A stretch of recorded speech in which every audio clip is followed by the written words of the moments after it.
اللہ کا ارشاد ہوگا تو ادھر رک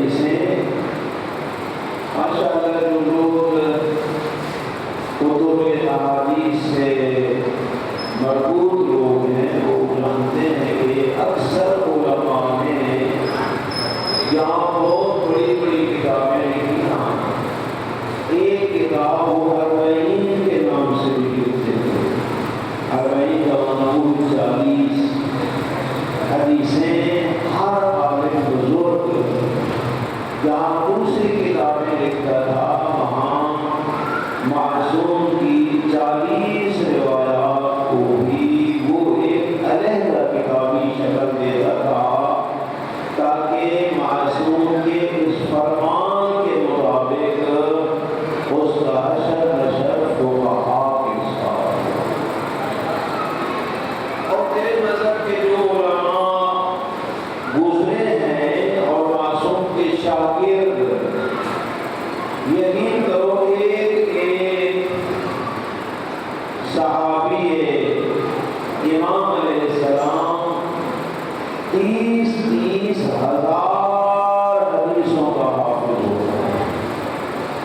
اب آپ شیعہ جو شاگرد ہیں معصوم امام جعفر صادق علیہ السلام کے آپ جانتے ہیں کہ حضرت نے 4000 شاگرد تھا امام جعفر صادق علیہ السلام، 4000 سید الانبیاء کے بعد آپ جانتے ہیں کہ ائمہ خدا علیہ السلام کو کوئی اتنا موقع نہیں ملا، آپ بھی ایسے کہے، لیکن بنو امیہ اور بنو عباس کی آپس میں لڑائی کی وجہ سے کچھ موقع امام جعفر صادق علیہ السلام کو نصیب ہوا، تو اس دور میں حضرت نے اپنے شاگرد ایسی ان کی تربیت کی کہ ایک ایک شاگرد 30 ہزار حدیثوں کا اور انہی کے ذریعے مذہب یہاں تک پہنچے تھے بھائیوں۔ جو روایات آپ کے پاس ہیں ایک ہے افسانے خیالات، وہ ایک علیحدہ بات ہے، لیکن جو تیرا مذہب جو معصوم کی زبان سے نکلا ہے وہ اگر یہاں تک پہنچا ہے تو انہی لوگوں کی محنت جنہوں نے متنوں ان روایات کو ہم تک پہنچایا ہے۔ اور آپ جانتے ہیں جو ہمارا دوسرا مذہب تھا نا، جو ہمارے مقابلے میں لوگ ہیں خدا انہیں ہدایت نصیب کرے، انہوں نے تو پیغمبر خدا کے وصال کے بعد ایک قانون بنایا تھا کہ کوئی حدیث پیغمبر نہ لکھے اور نہ بیان کرے، اور اس کی وجہ آپ کے سامنے واضح ہے جو ماشاءاللہ مذہب کے ساتھ معمول ہے۔ جو کسی نے کہہ دیا تھا کہ بس قرآن کافی ہے، اب اس کو ثابت کرنے کے لیے انہوں نے حدیث پہ لگا ہی پابندی کی تھی کہ کوئی حدیث پیغمبر نہ لکھے اور نہ ہی بیان کرے، لیکن آپ کے معصوم امام فرماتے تھے کہ قید العلم بالکتابہ، جو کچھ ہم کہہ رہے ہیں اس کو لکھ کے مقید کرو۔ یعنی معصوم نے حدیث لکھنے کا ہمیں حکم دیا تھا، اور یہی وجہ ہے اگر آپ غور کریں، آپ شاید پچھلے سال اسلام آباد میں ہوں گے، علامہ شیخ محسن علی نقوی رحمۃ اللہ علیہ نے اپنے خطاب میں ارشاد فرمایا تھا کہ یہ جو لوگ شیعہ کو کافر کہتے ہیں نا، ان بیچاروں میں مجھے بڑا ترس آتا ہے۔ وہ فرما رہے تھے علامہ شیخ محسن علی نقوی، یہ جو شیعہ کو کافر کہتے ہیں ان بیچاروں میں مجھے بڑا ترس آتا ہے۔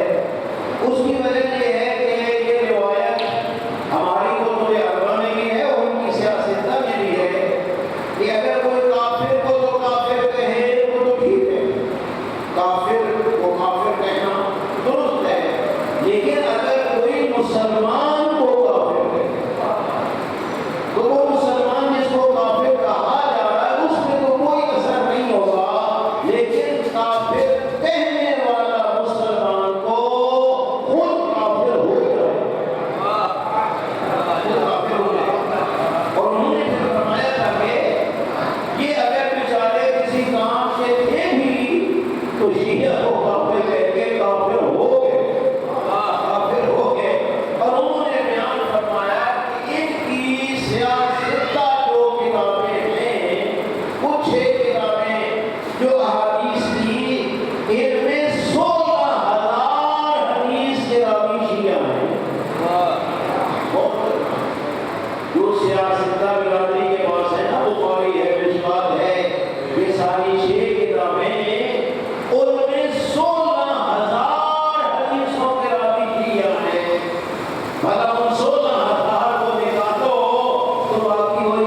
جب محرم کا چاند نظر آتا ہے پھر تو دو حصوں میں بن جاتے ہیں، یا حسینی ہوتے ہیں یا یزیدی ہوتے ہیں۔ نعرہ تکبیر، نعرہ رسالت، نعرہ حیدری۔ تو حسین ابن علی کی تلاوت جو مقابلے میں ہے وہ واضح ہے، آپ کو یہ واضح ہے صورتحال۔ خدا بندے علم درجات بلند کرے۔ علامہ علی نبی علیہ الرحمہ آپ کے مذہب کے بہت بڑے عالم دین تھے۔ علامہ علی نبی علیہ الرحمہ فاضل لکھنؤ ماشاء اللہ ہمارے کوئی رحمۃ اللہ علیہ کے ہم مباسی تھے، کلاسی تھے، اس لیول کا وہ بندہ تھا، علم کی لحاظ سے بہت بڑا علم تھا۔ ادھر سرگودا میں لاہور میں حسین ڈے بنایا جاتا تھا، آپ کو یاد ہوگا، یہ برباد ضیاء الحق نے آگے یہ سلسلہ کر دیا تھا، ورنہ پورے دنیا سے لوگ آتے تھے امام علیہ السلام کو خراج تحسین پیش کرنے کے لیے۔ 2 دن یہ جلسہ ہوتا تھا۔ ایک جلسہ علامہ علی نبی علیہ الرحمہ کی زیر صدارت شروع ہوا، پہلا دن گزرا، دوسرا دن آقا نے آخری کتاب کرنا تھا، فقط 5 منٹ بچے، 5 منٹ جواب میں واحد نے علامہ علی نبی علیہ الرحمہ نے بتانا تھا، اور موضوع یہ تھا اگر کربلا نہ ہوگا تو کیا ہوگا۔ اس میں سب لوگوں نے گفتگو کر دی، ذرا توجہ فرمانا۔ اب 5 منٹ رہ گئے اور علامہ علی نبی ایسا سمندر علم کا، لوگ حیران ہیں کہ 5 منٹ میں یہ کیا بیان کریں گے۔ توجہ کرنا، آپ فرماتے ہیں میں ان 5 منٹوں سے ہی کام کرائیں لوں گا، آپ تعجب نہ کریں اور میں اپنا پیغام پہنچا جاؤں گا۔ انہوں نے ایک ہی جملہ کہا،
کہ اگر میرا نام قدیم نہیں پڑھ سکتا سوائے میری شہادت کے تو عورت تلوار و حسین کا بدلنا.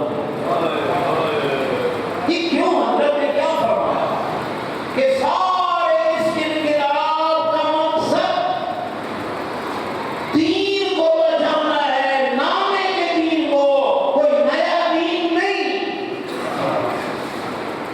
یہ غلط کہتے ہیں جو کہتے ہیں شریعت محمدی اور ہے اور شریعت حسین ابن علی اعوذ باللہ اور ہے.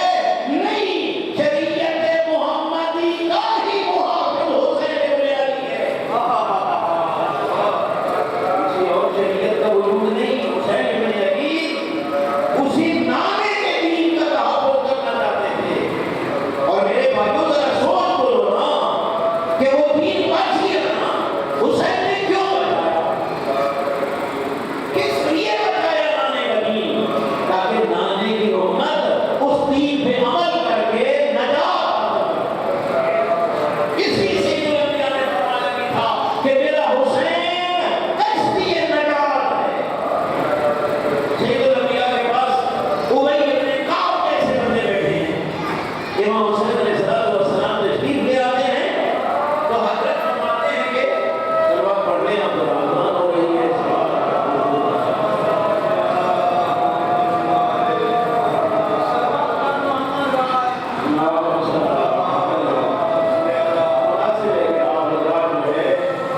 اس ادارے کے مؤسسین ان کے مرحومین کے لیے اور خصوصاً ہمارے زیادہ بزرگوار ملک غضنفر علی مرحوم کے لیے اس دوران سورہ نام و توحید کی تلاوت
تو معصوم نے فرمایا جہاں تجھے حاضر ہونا چاہیے وہاں تیری غیر حاضری نہ ہو, اور جس محفل میں تجھے غیر حاضر رہنا چاہیے کبھی تو وہاں حاضر نہ ہو. جو میرا مختصر ہے بھائی اور بزرگوں, خدا اس کے درجات بلند کرے. ہر نیکی کی جگہ وہ موجود ہوگا اور کسی برائی کی محفل میں نے اسے 1986 سے اس بندے کے ساتھ تعلق تھا. میں دہلی کا جنازہ پڑھ رہا تھا تو اندر سے بات نکل رہی تھی کہ لا تعلم من هو کیا اس انسان کی سوائے بچائی کے اور سوائے خیر کے ہم اسے کچھ نہیں جانتے. خدا تعالیٰ اس کے درجات خدا کرتا ہے، اس کی اولاد کو دیکھ کر سارے بنائے سب کے مضمون کی فرمائے. تو عرض یہ کر رہا تھا کہ وہی میں کیا بیٹھا ہے سید الانبیاء بھی تشریف فرما ہے کہ امام حسین علیہ السلام اپنے نانے کی طرف تشریف لے آئے. پیغمبر خدا فرماتے ہیں مرحبا یا زین السماوات والارض، بڑا جو ہے بسم اللہ میرے حسین آؤ نا، اے میرے وہ حسین جو آسمانوں کی بھی زینت ہے اور زمینوں کی بھی. یا زین السماوات والارض، اے آسمانوں کی زینت اور اے زمینوں کی زینت. ابئی کرتا کیسے بولا سید الانبیاء ہیں، آپ کے ہوتے ہوئے بھی کوئی آسمانوں اور زمینوں کی زینت ہو سکتا ہے. حضرت ابی واللہ الذی بعثنی بالحق نبیا، ابی مجھے قسم ہے اس ذات کی جس نے مجھے برحق نبی بنا کے بھیجا. فلما اسری بی لیلۃ المعراج رأیت مکتوبا علی یمین العرش ان الحسین مصباح الہدی وسفینۃ النجات. ابئی مجھے اس ذات کی قسم جس نے مجھے نبی بنا کے بھیجا. جب میں معراج کی رات عرش پہ پہنچا، میں نے عرش کے دائیں طرف یہ لکھا ہوا دیکھا کہ ان الحسین مصباح الہدی وسفینۃ النجات، کہ حسین ابن علی ہدایت کا چراغ ہے اور نجات کی کشتی.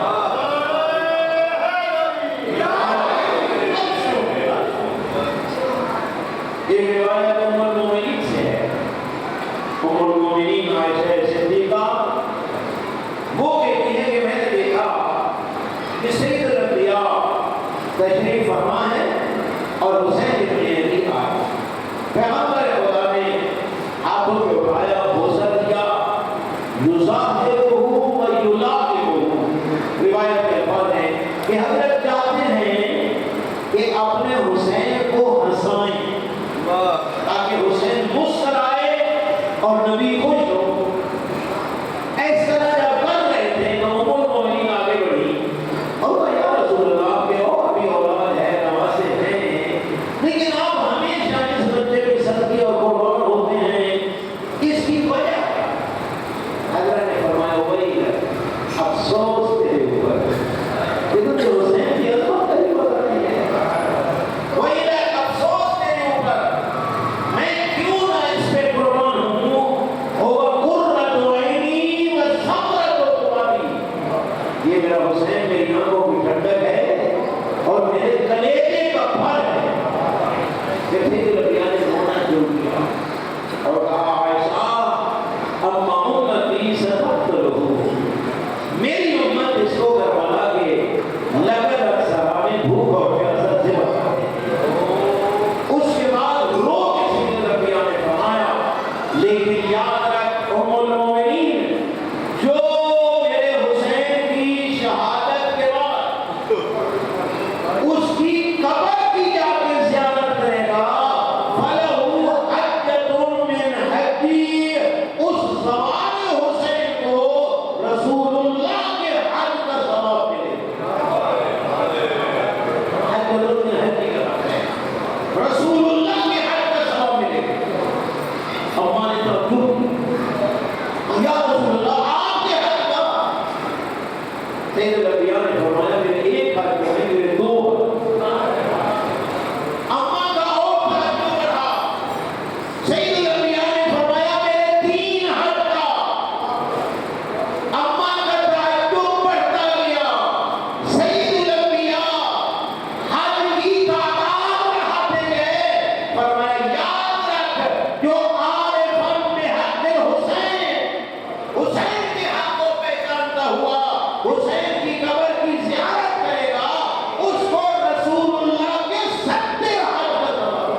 کیوں بچایا امام نے؟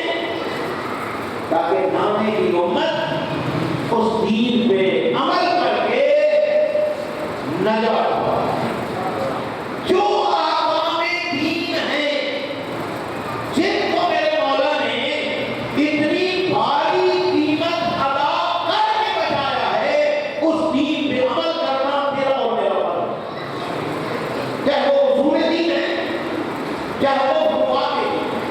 اصول دین تو ہم ماشاءاللہ جانتے ہیں جن کو عقائد کہا جاتا ہے، اور پھر فروعات دین میں بھی کوئی اور کوتاہی کرے حسینی کوتاہی نہ کرے، کیونکہ اس کو پتہ ہے کتنی بھاری قیمت امام نے ادا کی ہے۔ آپ کے سامنے میرے بھائیوں واقعہ کربلا میں کتنی قربانیاں حسین نے دی ہیں، اور کس لیے دی ہیں؟ تاکہ نانے کا دین بچے، نانے کا دین بچے اور نانے کی امت اس پہ عمل کرے، ورنہ خالی بچانے کا کیا فائدہ؟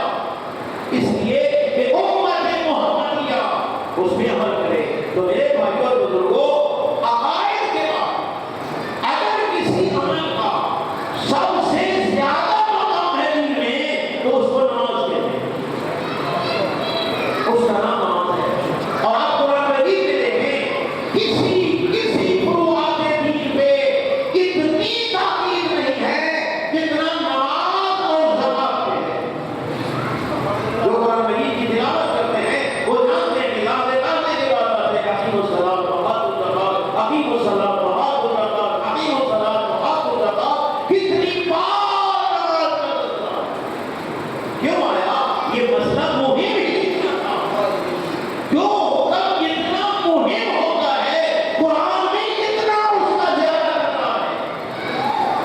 آپ پڑھنے قرآن مجید کی تلاوت کریں، ایک بات لکھی ہے قرآن مجید میں کہ جنتی جہنمیوں سے سوال کریں گے۔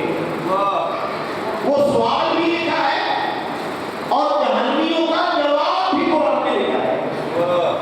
فی جنات یتساءلون عن المجرمین، جنتی جنت میں ہوں گے، جہنمی جہنم میں ہوں گے۔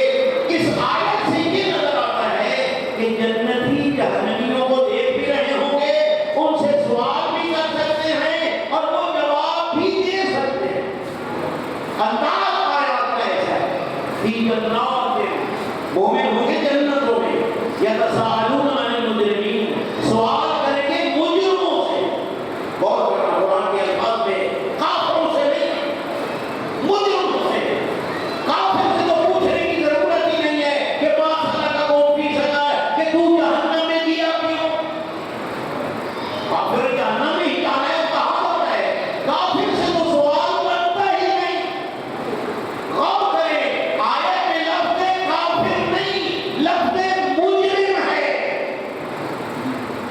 مجرم کافر بھی ہو سکتا ہے، مسلمان بھی ہو سکتا ہے۔ ما سلککم فی سقر، کہ کون سی مصیبت تمہیں جہنم میں لے گئی، کیوں گئے ہو؟ جو انہوں نے جواب دینا ہے نا، اللہ نے اس کو اپنا قرآن مانا۔ غور کرو، مجھے پتہ ہے کہ یہ وہ بات ہے جو شاید بات کو پسند نہ آئے، لیکن نہ آئے میں تو قرآن سن رہا ہوں۔ اب سر بات پڑھیں ذرا۔ ما سلککم فی سقر، تم نے کیا کیا کہ جہنم کی وادی سقر میں جا پہنچے؟ وادی سقر کے بارے میں معصوم نے فرمایا اگر سانس لینا دنیا میں فقط سانس لے، دنیا کی ہر چیز پہ ڈل جائے، اس کی ایک سانس۔ اور یہ مجرم جہنم میں جل رہا ہے اسی سقر میں، وہ جواب دے گا، پہلا بات اس کی یہی ہے کہ لم نکو من المصلین، ہم نماز نہیں پڑھتے۔ جہنمی جہنم میں جل رہا ہے، جنتی کر رہا ہے سوال کہ تو جہنم میں کیوں گیا؟ وہ جواب دیتا ہے لم نکو من المصلین، میں نماز نہیں پڑھتا۔ پہلی فرض جرم جہنم کی نماز نہ پڑھنا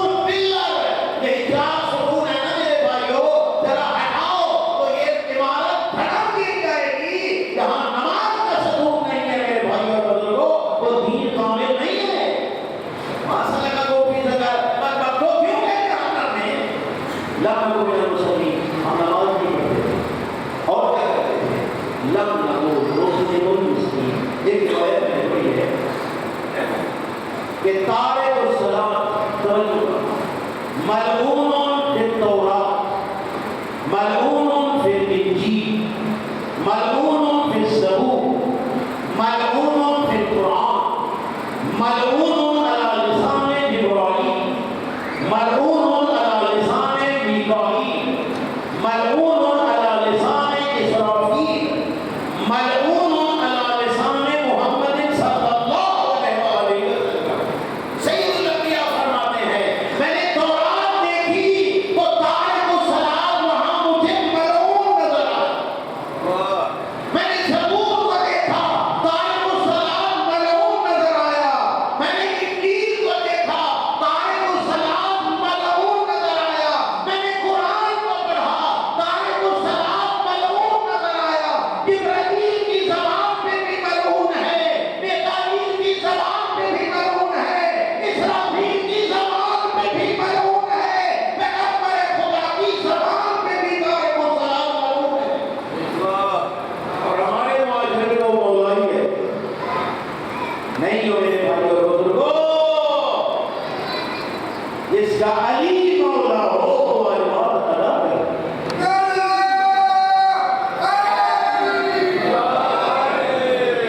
پہلا کام تارک الصلاۃ۔ دوسرا لم نطعم المسکین، ہم مسکینوں کو کھانا نہیں کھلائے۔ بڑے لوگ کھا رہے ہوتے تھے ہمارے ولیموں میں، ہماری شادیوں میں بڑے لوگ کھا رہے ہوتے تھے، وہ مسکین بیچارے للچائی ہوئی آنکھوں سے دیکھتے رہتے تھے، اللہ کو یہ چیز پسند نہیں۔ بڑے لوگ آپ کے سامنے نہج البلاغہ پڑھے ماشاءاللہ، حضرت کا جو گورنر ہے عثمان ابن حنیف، اس کی علاقے کے بڑے لوگوں نے دعوت کی تھی تو حضرت مزمل کا خط لکھا تھا، فرمایا تھا عثمان ابن حنیف میں نے دیکھا علاقے کے بڑے لوگوں نے مجھے دعوت دی تھی، اس طرح گورنروں کے اور وزیروں کی لوگ دعوت کرتے ہیں، اور وہ دسترخوان ایسا تھا جہاں غریبوں پہ دعوت دی تھی کہ فقیر کوئی نہ آئے، غریب کوئی نہ آئے، تیرے سامنے طرح طرح کے کھانے چنے گئے، تو نے یہ نہ دیکھا کہ حلال ہے یا حرام، تو نے خوب اڑائے۔ پھر حضرت عثمان نے یاد رکھ، ہر کوئی کسی نہ کسی کو اپنا رہبر اور امام مانتا ہے، تو کہتا ہے میرا امام علی ہے، اور پھر اس دسترخوان پہ چلا جائے جہاں غریب موجود ہی نہ ہو۔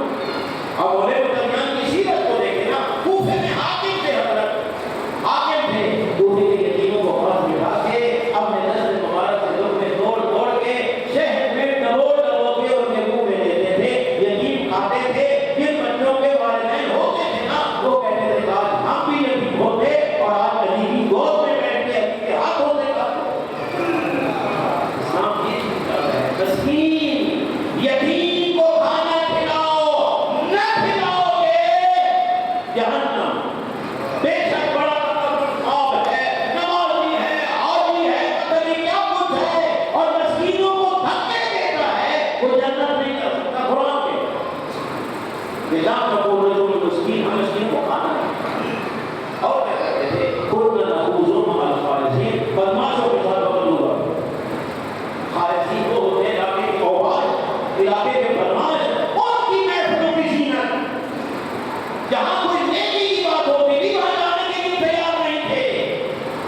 کنا نعوذ مع الخائزین، اپنے بدماشوں کی محفلوں کی زینت مان کے اپنی زندگی کو برباد کر دیا۔ تباہ ہو گئی ہماری زندگی، نتیجہ جہنم ہے۔ قرآن مجید کی آیات ہے، یہ جو بدماشوں کے ساتھ رہتا ہے نا زندگی برباد کرتا ہے، قیامت والے دن یہ جملے کہے گا یا لیتنی لم اتخذ فلانا خلیلا، کاش میں فلاں بدبخت کو اپنا جگری یار نہ بناؤں۔ کون سی آیات ہے؟ کون سی؟ یا لیتنی لم اتخذ فلانا، یا فلاں کی جگہ اپنے یار کا نام کہے گا کہ کاش میں فلاں کو اپنا یار نہ بناتا۔ لقد اضلنی عن الذکر بعد اذ جاءنی، میرے پاس ہدایت آ چکی تھی لیکن پھر بھی اس بدبخت نے مجھے گمراہ کر دیا۔ پھر کہے گا یا لیتنی اتخذت مع الرسول سبیلا، کاش میں اس راستے پہ چلتا جو سید الانبیاء نے میرے لیے بولی۔ اس لیے میرے بھائیو اور بزرگوں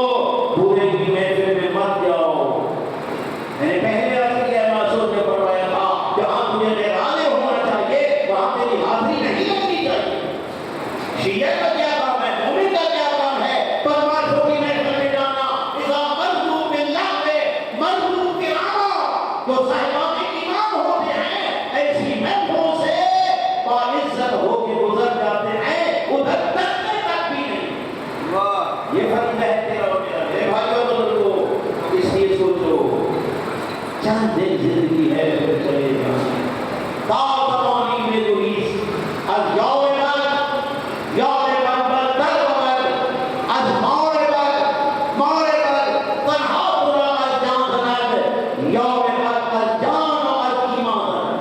بڑا بہترین شعر ہے فارسی شاعر کا، کہتے ہیں کتنا ہو سکتا ہے کوئی یار سے دور تھا، باغبانی میں دوریس کا معنی نس بات ہے، از یار سے دور چلا جا، یوم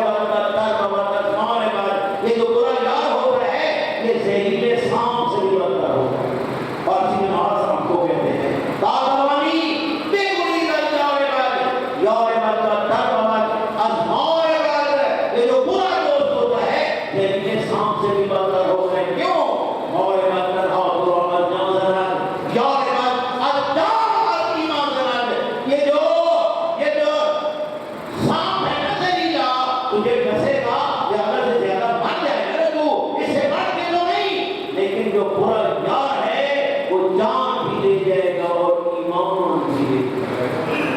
اس لیے میرے بھائیو یار بناؤ، دوست بناؤ، ولایت معصوم کو سامنے رکھتے ہیں۔ ہمارے یہی رشتے ہیں، یہ بہت بات آپ کے لیے یقیناً بات کے لیے نامزید تھی، لیکن میری گردن میں بھی کوئی فریضہ تھا میرے بھائیو اور بزرگوں، وہ ادا کرنا لازم تھا۔ اس لیے حسین نے دین کو بچایا ہے، اس کی پابندی کر کے اس کو زندہ بدعملی سے اس کو پامال نہ کر۔ دیکھ میں کتنی بھاری قیمت حسین ادا کر کے رکھا۔ بتاؤ حسین کیا وجہ حسین نے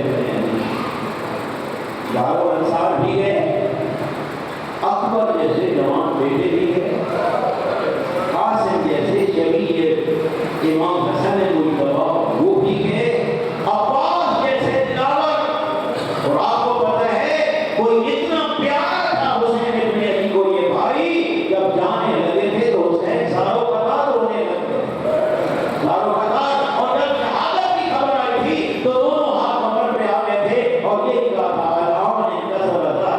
عباس تیری شہادت سے حسین کی کمر ٹوٹ گئی۔ لیکن علامہ علی ندوی علیہ الرحمہ لکھتے ہیں کہ اس سے بھی بھاری قیمت حسین نے ادا کی، اور وہ کیا تھا؟ اپنی بہنوں کے برقعے، اپنی بیٹیوں کی چادریں۔ میرے بھائیوں جب آپ سے الوداع کر کے جانے لگے ہیں نا مظلوم کربلا، تاریخ یہی بتاتی ہے، امام یہی کہتے ہیں بہن زینب ذرا میری بیٹی فاطمہ کبریٰ کو میرے قریب بلاؤ نا۔ فاطمہ کبریٰ آگے بڑھتی ہیں، امام نے کیا کیا؟ اپنے دستے مبارک سے اپنی بیٹی کے سر پہ چادر کو ٹھیک کر کے دامن عباس سے پٹی پھاڑ کے چادر کو اپنی بیٹی کے سر کے ساتھ مضبوطی سے باندھ کے کہتے ہیں ساری بیویاں اسی طرح کر لو